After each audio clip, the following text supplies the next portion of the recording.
before the students actually came here, I was concerned about Ebola, so I contacted the Centers for Disease Control and asked for some guidance, which we got.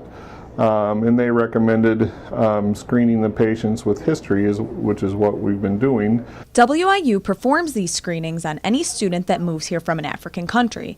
They are asked questions such as if they've been in contact with anyone who has the Ebola virus, if they have a family member with the virus, and if they have treated anyone with it.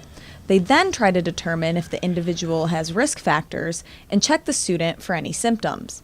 While the Ebola virus has already infected 3 Americans that have gone abroad to Western Africa, the virus does not seem to be impacting students at WIU.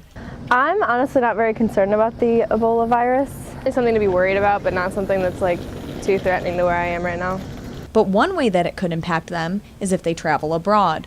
WIU has a trip to South Africa planned for this upcoming year, and they are monitoring the situation to ensure that the area is not infected. Student safety is the absolute most important thing to us. That's why we're always monitoring all of the different emails that come in from the State Department. There's a lot of different things that we monitor so that we can make sure that our students are always going to be safe. And although WIU currently has no students who have contracted the Ebola virus, they do have an action plan in place. The student who may have risk factors but is totally asymptomatic, those students we would have isolated if there had been someone with an exposure history.